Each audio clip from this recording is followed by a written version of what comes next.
Hello and welcome to the Memory Capsule podcast, where we interview members of the Pokemon trading card game community. My name is Rafal Gladys. Our goal is not to focus on the current meta or the most recent tournament results, but to take a deep dive into the history of the TCG and its players. Each week we'll be speaking with our guests about their background with the Pokemon TCG, how they got involved with the game, and give them an opportunity to share their love of the game. Today's guest is Dan Hugar, a player from the Chicagoland area. Over the last few years, Dan has made it to the global finals of Players' Cup 1 and Players' Cup 4. Last fall, Dan made day 2 at the World Championships in London and finished in the top 64. How are you doing, Dan? I'm doing pretty well, man. How are you doing today? I'm doing pretty good. We got a nice 3-day weekend. For any listeners who are just meeting you for the first time, beyond your great accolades with the game in the last couple of years, what do you want listeners to know about you? I love that you called it great accolades with the game, to be clear. Thank you for that. That is a good confidence boost for me. I'm so my real life, I am a medical device engineer. So undergrad in biomedical engineering, went into the medical device field, and then at about the 10-year mark, I had a 10-year plan. So I decided, well, I had previously decided that long term, I wanted to go be a therapist. So I am right at the tail end of that transition from being an engineer to being a therapist. So I'm in my internship right now as a therapist, and I work at a site where we have patients in 5 days a week, like full day. So because people need mental health care treatment, we don't have the day off on Monday. So I'll be at my site just working, Hmm. talking with some patients, helping them deal with what they're going through. Wow, that is, kudos to you, Dan. That's pretty amazing. And you're kind of juggling both of these things at the same time now, the engineering and the therapy? Yes, very blessedly, luckily, part-time for the engineering because I could not do full-time engineering and then part-time internship. That would be way too Yes, much. that'd be pretty intense. Well, on that note, considering you have a pretty busy schedule, let's just kind of get rolling. How did you get involved with the Pokemon TCG? How did you get into the game? So I played like I think a lot of people did when I was a kid back in the 90s. Got some of the shiny cards, would play with my friends where we did not understand the game, and I had 22 Pokemon on my bench. And then I only went to one actual tournament when I was a kid, and it was horrendous because I didn't understand the rules and I got beat by everybody, and I said never again. But then after that, I didn't play for a while, and then I went to grad school at NC State, and I started dating someone, and we were both big nerds about Pokemon. So we started playing the game, and then with our old cards, and then said, "Hey, look at this new shiny Boundaries Crossed like set. They have like a unicorn on it. We should get some of those." And so we started playing, got a ton of our friends into playing and just messing around, and it was fun. And then after I left grad school, we broke up. I kind of set the game down for a while and said, you know what, it's not great, but I would still play online a bit. And then come 2018, I kind of, maybe not on a whim, but decided, you know what, I'm going to go get my invite for Worlds. And so that kind of led me to here. Gotcha. Well, if you don't mind me asking by unicorn, do you mean Keldeo EX? Yes, Okay, exactly. gotcha. Just making sure. Yes. I know at this point you play in the Chicagoland area. Were you still in North Carolina when you got back into the game, or were you already in Chicago? No, I moved back from North Carolina in 2013. So I played the game there from about fall of 2012 until spring of 2013, and at that point, kind of put it down. Hmm. Okay. So when did you start taking the game more seriously? When you got back in the game in 2018, were you just picking it up to, just go back to doing tournaments, or were you already looking for your Worlds invite? So I had always kind of played online and PTCG over like every few weeks or months. If I had empty Saturday, I would sit and play Bulu on my computer and watch like a TV show or something. But come like 2017, I hated my job, so I needed some kind of positive outlet. And I loved playing Pokemon before. I love kind of those strategy games, and I love competition. So I'm like, yeah, I'll just start like playing that again. That'll be fun. So went to some tournaments, like just did locals and stuff, which was fun and it was cool. And I was terrible. So I would go and like be lucky to go 1-3, and not, excuse me. So I eventually was doing it, and then it came down to like summertime, and I really just wanted like something positive. I'm like, you know what?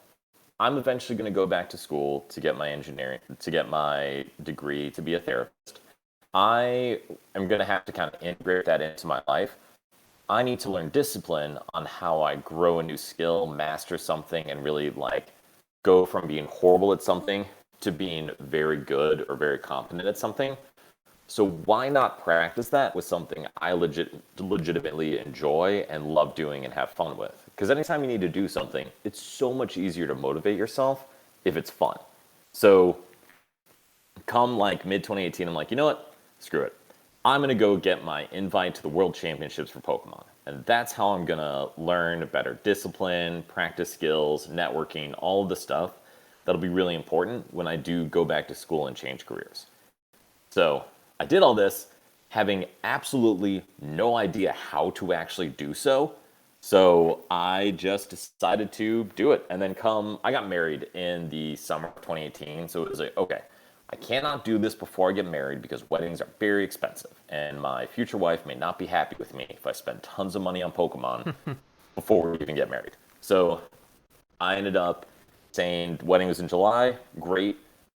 It was like a week or two after that, I went to my first, or a couple weeks after that, I went to my very first cup in Indianapolis at game time and actually lost my first round. Still was terrible. Won my next five to make top eight. Played against some guy named Azul I've heard of him. Draco. Yeah. So I hadn't. And so I sit down and against guy, and everyone's like, "Do you know who that is?" I'm like, "I don't know who that is." Like, it's Azul. Like, that's cool. I don't know who he is. I'm like, he's like the best player in the world. I'm like, oh, so I This had was no your shot, is first what you're cup. This saying. was your first This is cup, you my said? first cup. Yes. I didn't know how cut worked. I didn't know how seeding worked, how resistance worked, barely. But someone told me in my last round that my resistance was horrible, and if I wanted to make cut, I had to win. I was like, all right, I trust you. And I played it out, and I won. So it was fun. I actually won a game against his. I won game one against Azul, and then that was swiftly righted over the next two games. But it was fun. I don't know if that answers your question, but that's kind of the process that got me there. Yeah, so like you said, it wasn't just you didn't just manifest it. You didn't just say I'm gonna do it, and all of a sudden it happened. There was definitely a lot of work that went into it. What did that look like to you though? Like what? How did you change kind of your regimen of playing the game, looking at the game, understanding the game? How did you go from a player who said I want to go to Worlds to a player who made it to Worlds? So it was not the first year. I will be very clear about that. My first year, I actually started off really really well. And what happened was is I found a deck that made sense to me. So Vikavolt Rayquaza, GX. For anyone listening who doesn't know what it does, Vikavolt has an ability to stage two where you search your deck for an electric energy and a lightning energy and attach them to your Pokemon anyone you like. And that works really, really well with Rayquaza GX, which had an attack that did 30 damage for each lightning and grass energy attached to all of your Pokemon. So the basic gist was it was a pretty straightforward deck, but you turn one, got down a Grubbin, got down a Rayquaza, and whatever else you needed. Turn two, you evolve the Grubbin into Vikavolt with a rare candy and start slapping things around with Rayquaza. So I had kind of come up with the deck on my own. It was a pretty obvious combination when Rayquaza came out, but it was a tier one deck at the time. So for me, I put so much time and effort. I didn't play a different deck for like 3 months, and I was playing multiple games every day. So I just grinded that thing into oblivion. And it just so happened that the deck that I found that made sense to my brain because it was just aggressive. Like you took knockouts, you tried to win the prize trade, you didn't do anything all that tricky. And it was a high tier deck, meant I was pretty successful with it. So I got top eight a couple cups. I got top 128 at Philadelphia, my very first regional. Got day two at Memphis, my second ever regional. And I was feeling great because like I was playing effectively, I was playing well, I knew what to do, I could figure out matchups, and that kind of countered the fact that I had weaknesses which were rapidly exposed. So I get through those formats, Lost Thunder comes out, which means Vikavolt Rayquaza is not very good anymore. Because Gardevoir is a big deck, the Alolan Ninetales is a huge card, which knocks out Rayquaza. Blacephalon GX does what Rayquaza does, just kind of better. So for me, I was smart enough to see, okay, I should probably put down this deck because it doesn't fit what's going on anymore. There's the problem. The problem was I had gotten good at it by grinding hours and hours and hours. So now when there's a new format, and I'm way behind because I don't have the same kind of time to put in hours and hours and hours since everyone else is starting to, and tournaments are happening right then and there. So weaknesses I had were, since I was brand new, I barely had any friends that played the game. I had started to be social a little bit, but most of the people I talked to who played the game were not very good at the game. And then as I started to meet more people, it helped. But I didn't have a dedicated testing group. I was working full-time, had a wife who I enjoyed spending time with. So I didn't have days and lots of weeknights to dedicate to playing Pokemon. And the testing I did do wasn't really good, regimented, dedicated testing. So how I was making up for that is in the mornings, I would play Pokemon online. In the nights, I'd play it online. I'd go to League a couple times a week and just try to kind of throw stuff at the wall and see what works.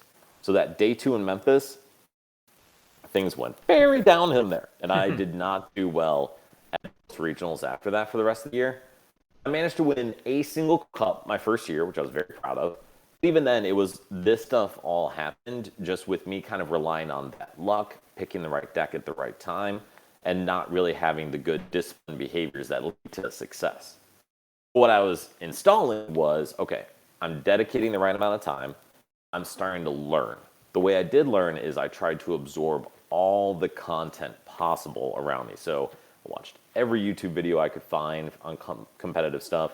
I subscribed to all the article sites like 6 Prizes, 60 Cards, Cutter Tap for a while, PokeBeach, and just tried to download every bit of information into my brain as much as possible. Because when I was coming to the game, I didn't even know what Mega Evolutions were. I had no concept of what had happened over the past 4 or 5 years of Pokemon. So I'm trying to come in and learn new mechanics, learn how things work, learn what deck archetypes are, what even is a deck archetype. And so there was a learning curve. And I got lucky on the front end. A format fit my skill set, but then I had to try to catch up in every other way. So my first year, by the time Dallas came around in January, I felt like there was no shot I was going to get my invite. So I didn't. I ended up with 350 or 370 points or something out of the 550, I think it was, or 500 that we needed. So not even close. But then I decided my second year, I'm going to try again. And I love my wife. She was so nice and said, dude, just try again. It's okay. So I'm like, great, I will. Awesome. Love it. So my second year, I ended up getting some coaching help, which was really nice. So Zach Lesage, great dude, nice guy, super helpful coaching. And for me, then it was just that, okay, I now know the rules of the game. I know how to hang, I know what to do, and I'm starting to understand my own strengths, my own weaknesses of what I'm good at, what I'm bad at. So now that I've got most of the ground made up, or at least have a foundation, now how do I actually go from being good at the game and winning most of the games I should and not losing games I shouldn't? Now how do I go to winning games I shouldn't and not losing games where I have a slight lead, where I can play myself out of it, stuff like that. And so that's where I try to develop over the next year. And the next year, things started to go a little bit better. Regionals, I played in 5 regionals where in my last round, it was either win and go to day 2 or win and get points. And I lost every single one up until Collinsville in February. So I was very frustrated for a lot of that time. But come Collinsville, I ended up winning my last round against a very player. I'm like, finally, I got some points. But over the first year, felt like I had to get kind of lucky to get top 8 at a cup because the deck I had wasn't top tier. I didn't have time to grind matchups. I didn't know that.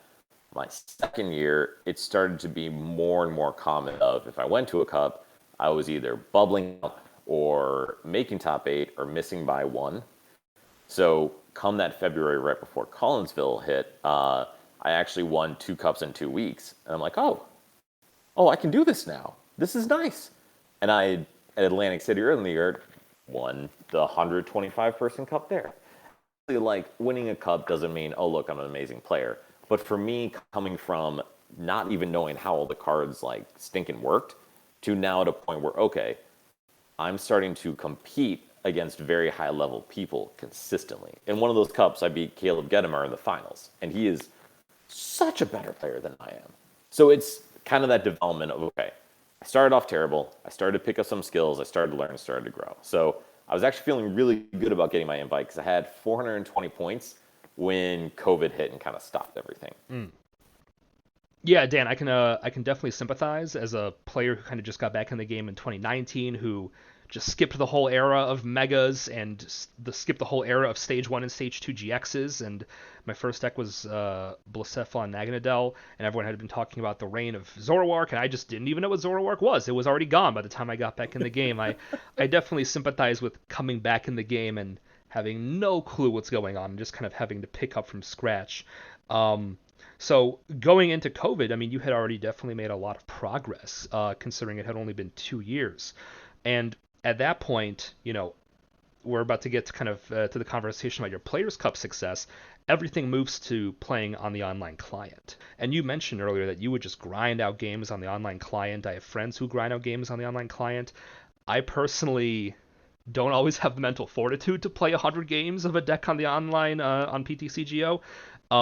What is that like for you? What do you get out of playing on PTCGO? How do you make the best of playing online instead of in person and using that for practice?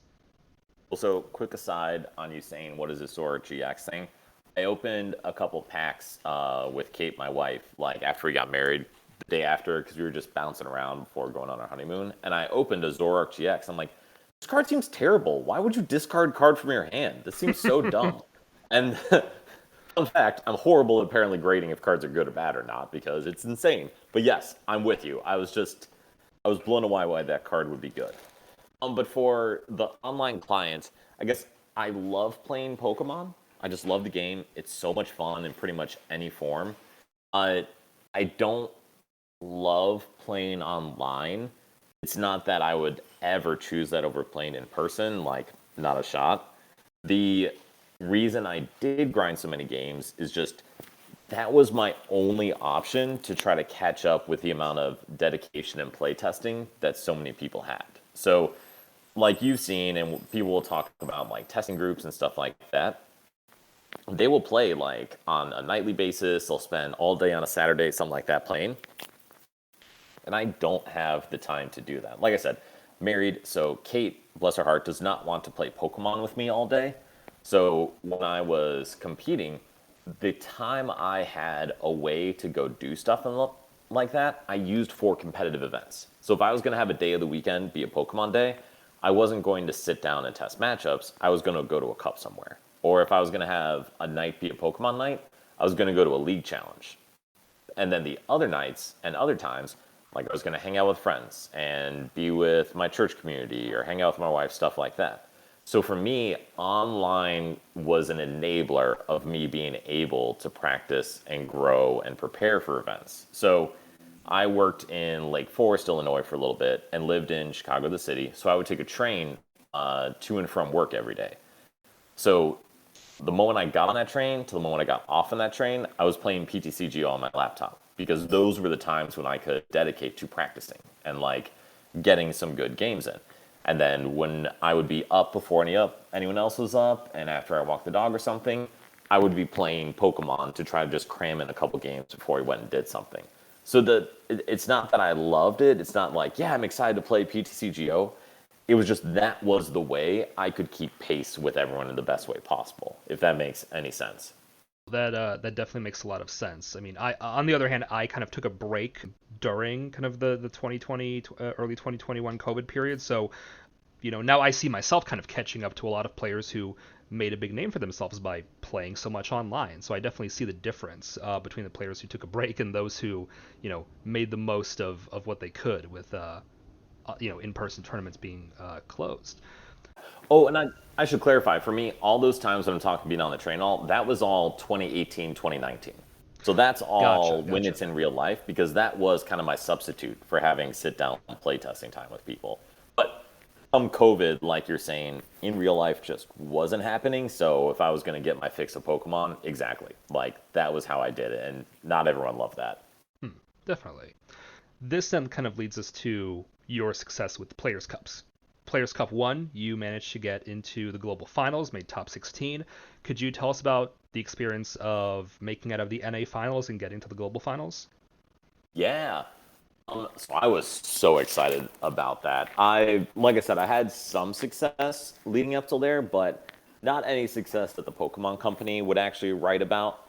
So going into Players Cup, one of my general philosophies with playing decks going into that time was just, play the best deck, or play a great deck, or play a super powerful deck. So I played Abilities Art in the fall of 2019, which, for context for viewers, there was a card called Welder. It was insane. Oh, It it let you was. attach, yeah, it let you attach 2 energy from your hand and draw 3 cards.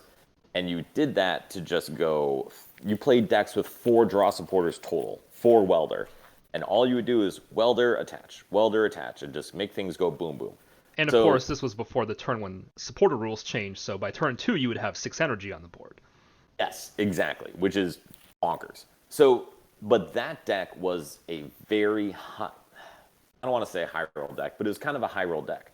It was more consistent and more skill based than people gave it credit for, but still, you only played 4 draw supporters. You had to have some good luck in hitting stuff and hitting stuff in the right order since you weren't going to see a ton of stuff. And those are the kinds of decks I played. But coming into COVID time, I had tried to switch my strategy to just really good deck. Because I had started to build some confidence in my skills where I can say, okay, if I play a deck that lets me play the game every game, I'm probably going to be in a good spot. Because I recognize that my skill set is not deck building, that is for sure. It is also certainly not making meta calls because I am just always wrong. But the thing I'm actually good at in Pokemon is playing the game, which I know is probably a thing to be good at being good at. So for me, then, the deck choices I wanted to make were decks that let me play the game every game. So coming into Players' Cup, the reason I bring this up is I decided to play Dragapult. And there were a couple different versions of Dragapult VMAX. One used Malamar from Forbidden Light to accelerate energy, so you could use Super Scoop Up and flip a coin of heads, just pull your damage 320 HP guy straight into your hand. With Malamar, throw an energy down and put a healthy, clean guy up front. And a couple other versions like that that had more tricky pieces. But what I ended up deciding to do going into the Players' Cup was, okay, scrap that. I'm just going to play the super consistent one, where all the deck does is do what I want it to do. And I had like 3 tech cards. One was Scoop Up Block Mime, so people couldn't scoop up that stuff, or Super Scoop Up, or whatever. And then 1 or 2 other things. So again, philosophy being, if I just get to play the game, I could probably make something happen.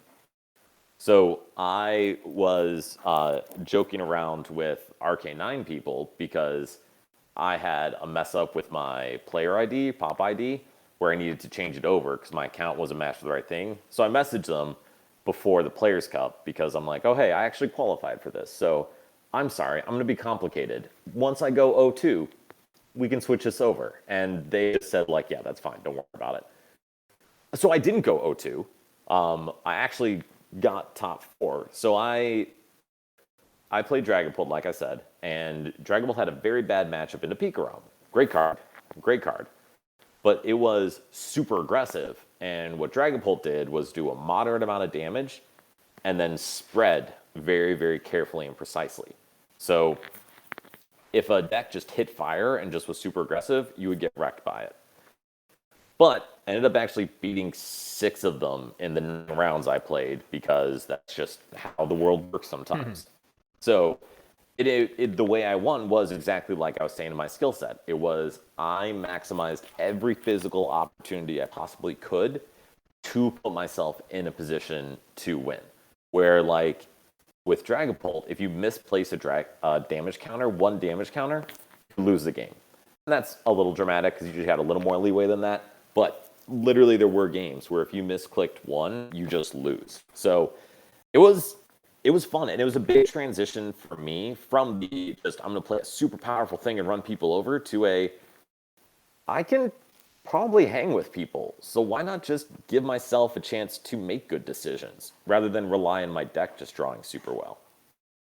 Yeah, and we can see that today with Lost Zone Box as well, with people placing damage counters with Sableye, and there's a whole skill set to it, and you know playing text Yeah. around that, trying to play your damage in a certain way to get certain knockouts, and being really punished if you don't.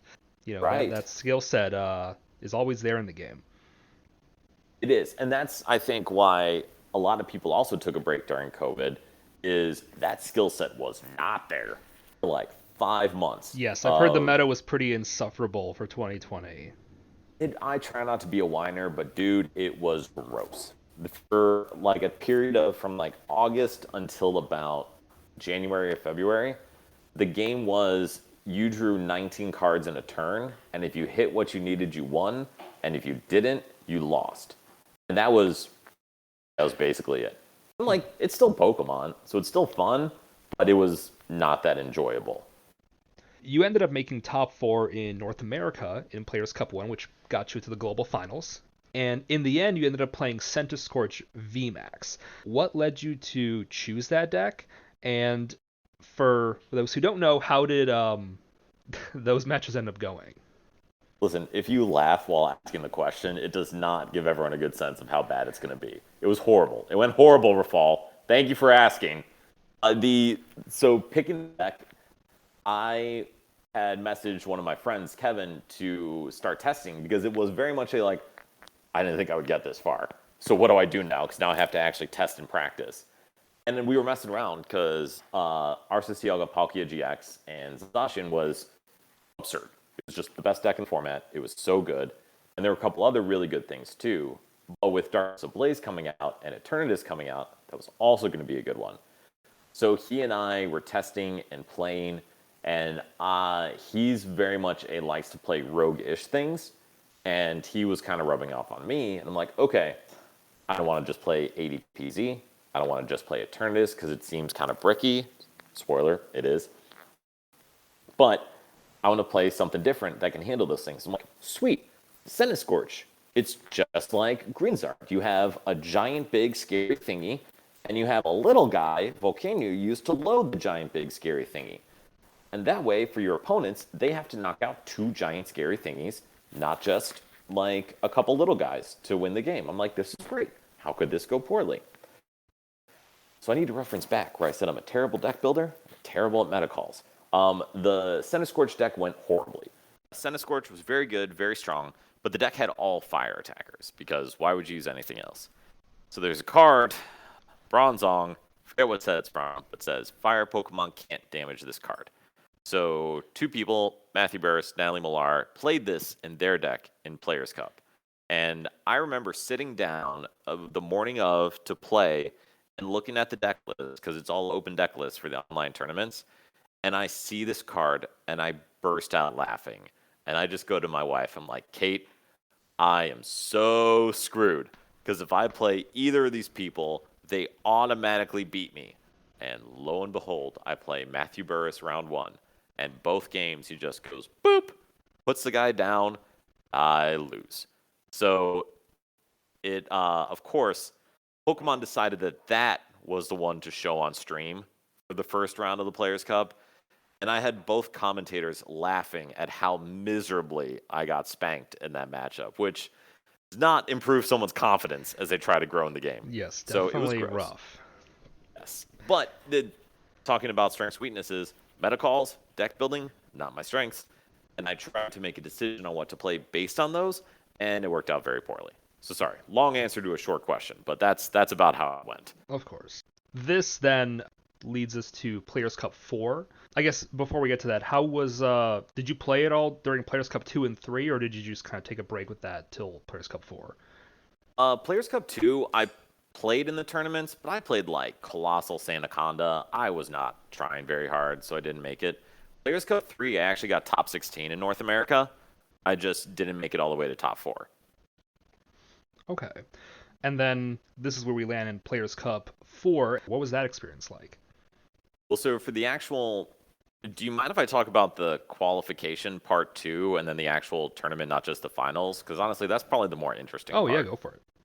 Okay, so for the qualifiers, I actually played Lucario Melville GX with Zacian and Zamazenta for all the qualifiers. I ended up qualifying as number like 16 or 18 in North America because of it. Because it was just a very straightforward, very strong deck that just punished mistakes so hard.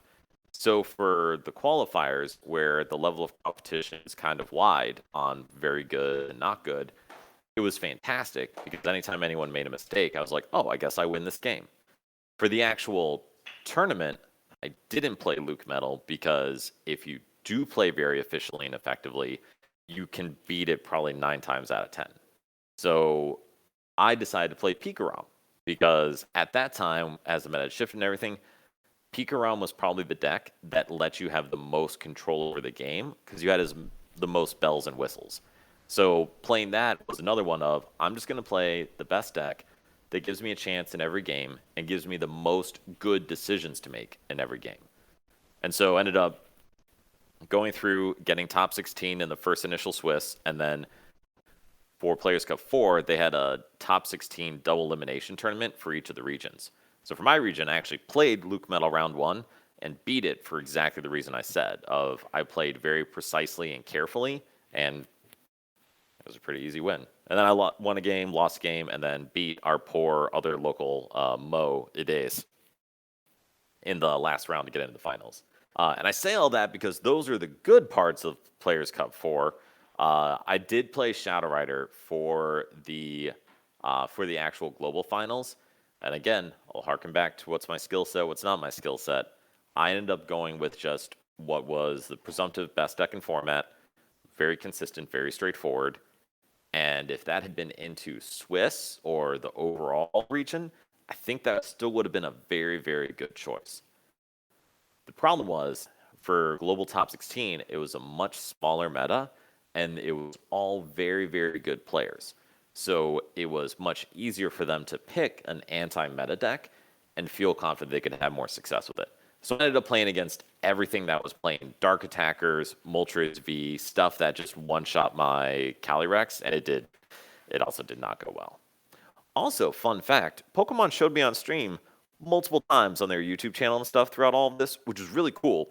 Unfortunately, through Players Cup 1, 3, and 4, never showed me win a single game. They only showed games where I got destroyed 2-0, which was also great.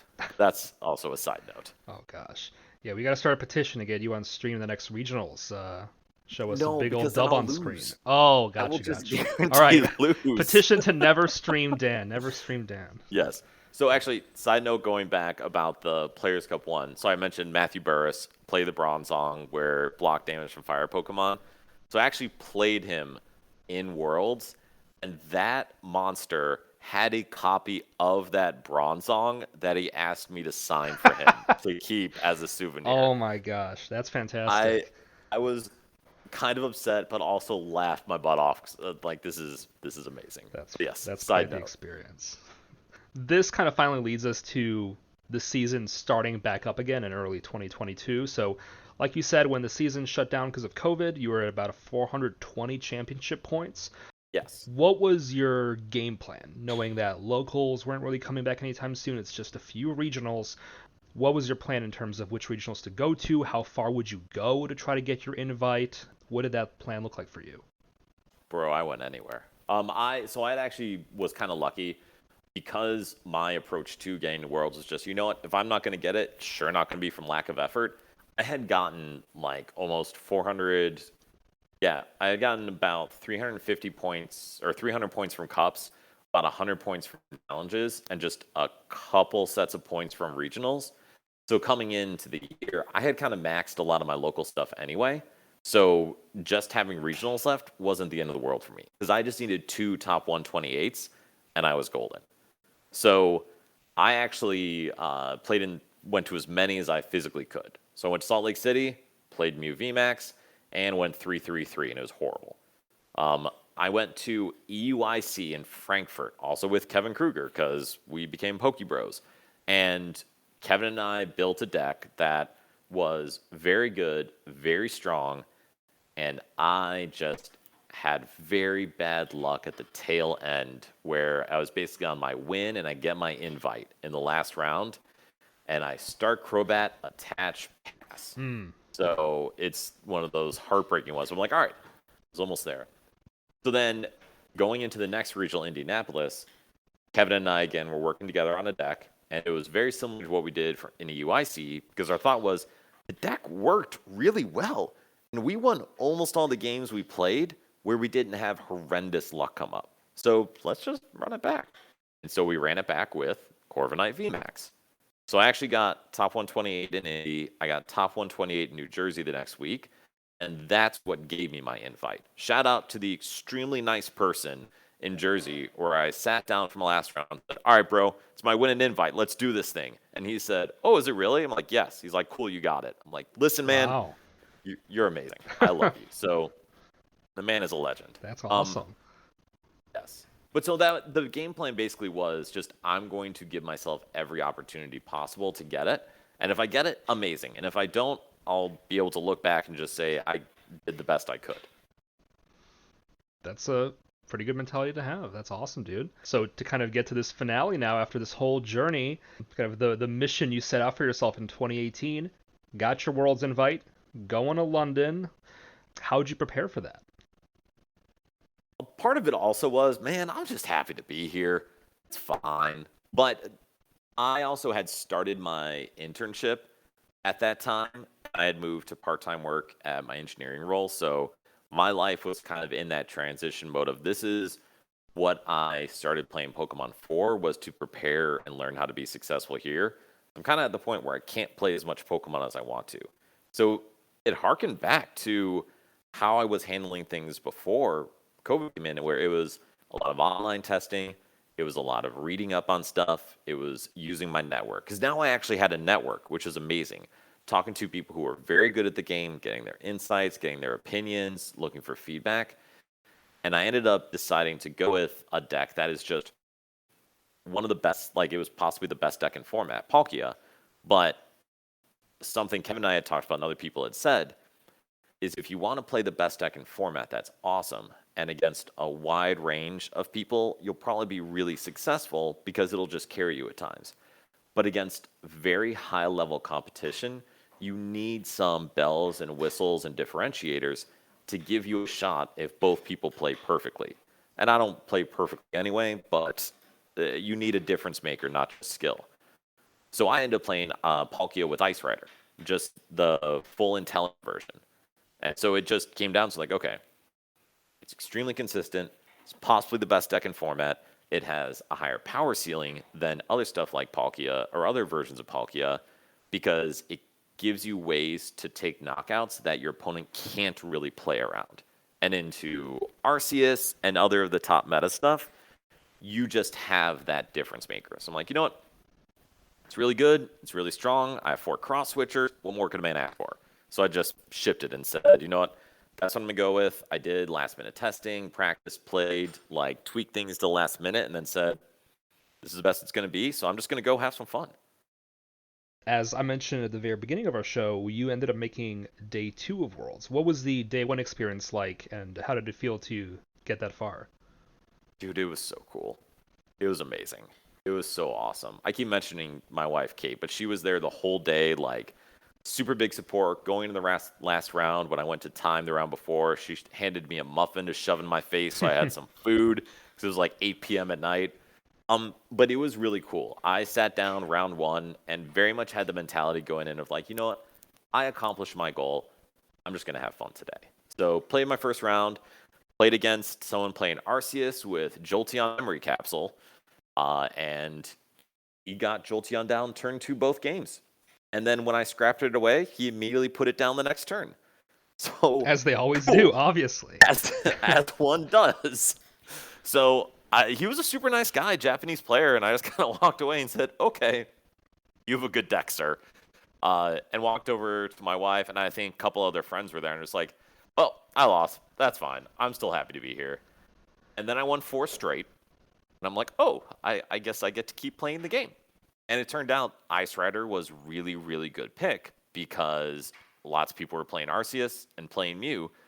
So I was able to take one shots, and almost everyone I sat down against was just saying like, I did not want to play Ice Rider. Like, great, Mm. that's what I want to hear. Um, Come into the round 7, I play against someone playing Arc Intel. I'm going to take a big knockout to put myself way ahead in game 3, and I misplay. And I say, oh, it's way more efficient to use a boss here, not cross switchers. Why don't I do that? But what I really needed to do was to get Irida, to get a Tool Scrapper, to take care of a Big Charm. So I end up whiffing a knockout. Sharon's cares, and he just runs me over at that point because I can't keep up anymore. So I am super demoralized after that game. But I just said, like, okay, I'm going to sit here. I'm going to feel super upset for about 2 minutes, let myself feel that. And then we're going to go to the next game and play, and it's going to be great. Played the next round, went to time. We decided, gentleman's agreement, I'll do it based on prizes. I Greninja sniped both of his Drizziles in order to take a prize lead that he couldn't reconquer. The gentleman said, you know what, I'll stick to our agreement. You got it. Jackson from Singapore, you're a legend. And then last round ended up playing against Palkia. And it was super close, came down to game 3 and ended up winning. And so the actual playing experience was amazing. To get to that point, to actually be in a win-in day 2 of Worlds, like that was so cool. As someone especially who's tried to become a highly competitive player in a relatively short period of time, like it was just, the payoff was there. It was really, really cool. And Worlds itself was freaking awesome. Like, I've never seen a convention center or anything like that done up so much as the Excel Center was for Worlds. There were banners along the halls, along every pathway you walked. Every TV screen in the convention center was streaming video games and Pokemon Go and everything. Pokemon Center is amazing. It was awesome.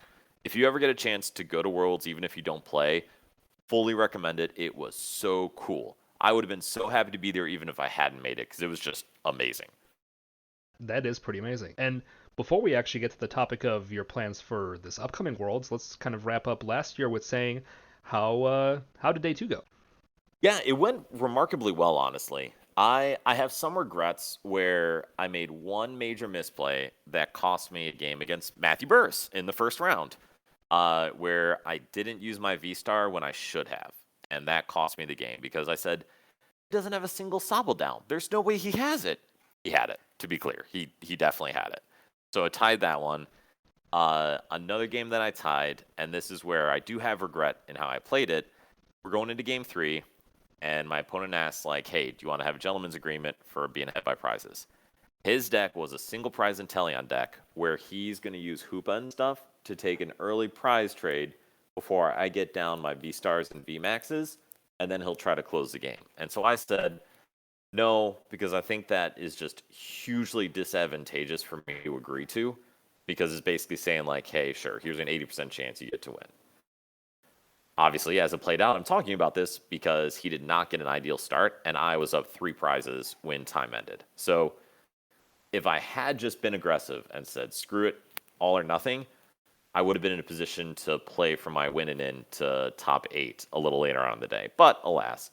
And then my last round, I played against Pablo Meza, who was playing Reggies.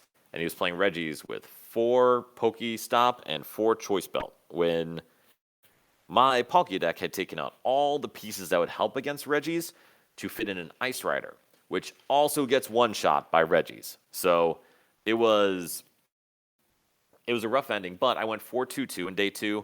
I beat at least one former world champion. And to me, it kind of validated that experience I was talking about where I wanted to go from being bad at something to being highly competent at something. And man, like, I got day 2 at Worlds. I got top 64. I was a winning and away from winning lots of money. Like, I'm very, very happy. And I think that showed that, like, I can hang. Not going to say I'm Caleb Gedimer, but I can play. Kind of in summary. Yeah, dude. I mean, that's incredible. I mean, as one of the local Chicago players, we were always rooting you on, and I was at work checking the standings when I Probably should have been working, but definitely Dude, following I you as best as I could when you were at Worlds. I should also say that I felt so much love from every player I played with or knew. All of you guys are messaging me, congratulations, rooting for you. That's awesome. Just go win it. Like, felt a lot of love. So you guys are all awesome. Of course. Now looking forward towards, Worlds in Yokohama, as you said in 2018 and 2019, you kind of did have these very distinctive kind of game plans for yourself on how to achieve your Worlds invite, what your plan was, how you were going to approach the game. How are you looking at the game now in 2023 with local events hopefully coming back soon, rotation coming up, being about a third of the way through the season? What does the future hold for Dan Hugar? The short-term future does not hold worlds for me, unfortunately, this year.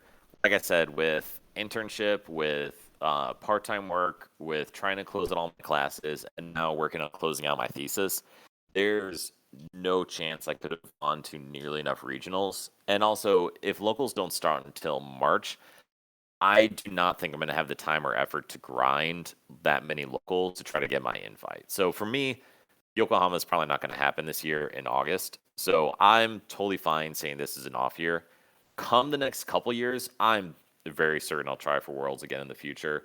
It's all going to depend on work and family and stuff like that, but it's so much fun and getting to compete at a high level just feels so good. So I will definitely be there at some point, but until then I'll probably just play, go to a few regionals, try to still compete on a local level and just enjoy it 'cause it's a fun game.